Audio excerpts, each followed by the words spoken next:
Сәлеметсіздер ме? Бүгінгі сабағымыз тігін өндірісінің технологиясы пәнінен тақырыбымыз жең аузын манжетпен өңдеу. Сабақтың мақсаты: жең аузын өңдеу түрлерімен таныстыру, жең аузын қаттамамен өңдеудің тәсілдерімен таныстыру, жеңді манжетпен өңдеуді үйрету. Жең аузын жармамен және қаттамамен өңдейді. Пальто мен жакеттердің жең аузын жармамен өңдеп әрлейді. Жарманы шынтақ тігісінде өңдейді. Жең аузында бүкпелі, атлетті және ашық жарма түрлері кеңінен таралған. Жең аузын бүкпелі жармамен өңдеу, жең аузын атлетті жармамен өңдеу, жең аузын ашық жармамен өңдеу, жең аузын тілікпен өңдеу. Алдарымызда көріп тұрғандай жармамен өңдеудің осындай 4 түрі көрсетілген. Жең аузын әрлеп өңдеуде қаттама кеңінен қолданылады. Олардың формасы әр алуан болып, жең, жаға, қалта және басқа бөлшектер формаларымен үйлесіп келуі тиіс. Жең аузын қаттаманың қайырма, қосып тігілген, үстінен тігетін түрлерімен өңдейді. Қаттама негізгі матадан, сәндік матадан, үлбір мен былғарыдан пішіледі. Және үстіңгі қаттама, астыңғы қаттама және іштігінен құралады. Бөлшектің саны мен конструкциялық пішімі моделіне қарай өзгеріп отырады. Қосып тігілген қаттамалар үлгісіне қарай түймелікпен және түймеліксіз өңделеді. Моделі бойынша жең аузын бүкпесімен және бүрме арқылы өңдейді. Қаттаманың ішкі жағына іштік салады.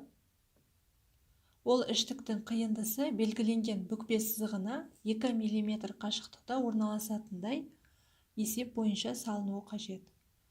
Іштікті бөліктің ортасы бойынша арнайы машинада жапсырып, тігіп немесе желімдік тәсілмен үтіктеу арқылы бекітеді. Қаттаманың жан қиығын сырып тігіп, өң бетіне аударады және үтікпен баса үтіктейді. Дайын болған қаттама қиығын жеңнің өң бетіне үйлестіре отырып, жең аузына қосып тігеді. Іштікпен бірге жең бойынша бүрмелерді бір қалыпты таратып, жайғастыра отырып, ені 10 мм тігіспен бастыра тігеді.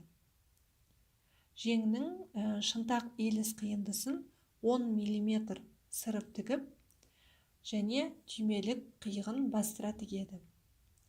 Шынтақ иіліс тігісін айыра үтіктейді.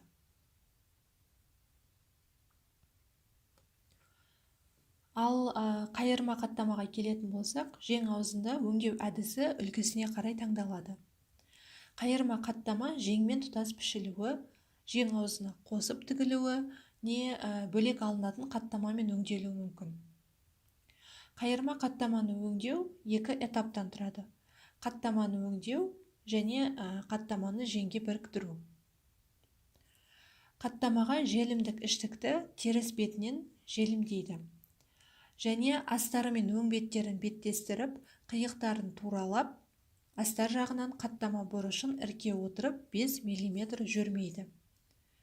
Қаттама бұрышын тігіске 2-3 мм қалдырып қияды және өң бетіне аударады. Қаттамадан 2-3 мм енде шеттік шығарып, айналдыра көктейді. Қаттаманы баса үтіктейді. Моделіне қарай сәндік тігісін бастыра тігеді. Ал қаттаманы жеңмен біріктіруге келетін болсақ, бөлек алынбайтын қаттаманы жең аузы өңдеуден өткізілген жеңдермен біріктіреді. Қаттамада төменгі қиығын бүгу сызығын белгілейді. Оның бұл сызығын жеңнің ұш жағындағы бүгу сызығымен дәлме-дәл келетін етіп қосып тігеді. қаттама ортасынан арнайы машинамен көктеп тігеді. Қаттаманың және жеңнің ұшын жеңнің ішіне қарай бүгіп, арнайы машинамен көктеп тігеді.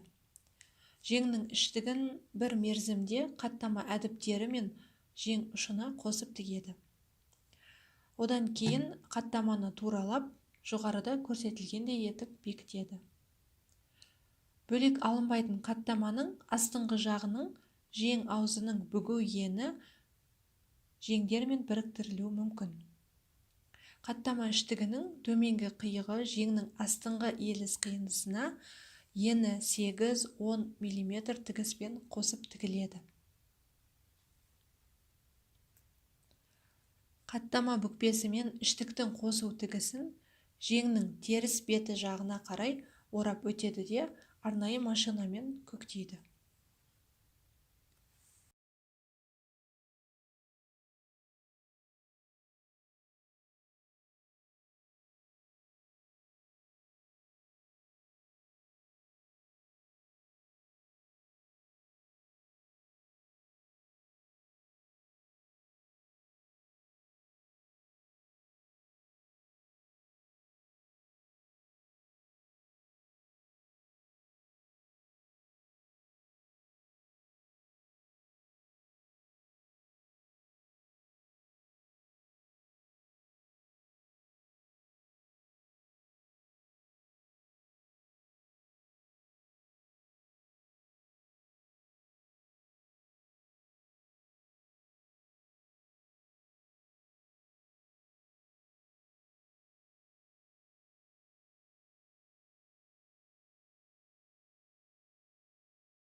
Қорытындылау сұрақтары.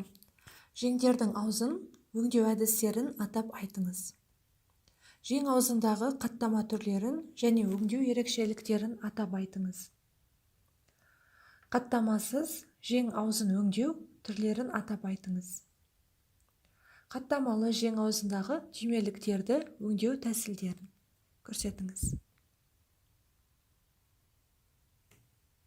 Бағалау критерийлері. Жең аузын өңдеудің түрлерін ажыратты. Жең аузын манжетпен өңдеудің түрлерін анықтаймыз. Жең аузын манжетпен өңдеуді орындады. Назарларыңызға рахмет.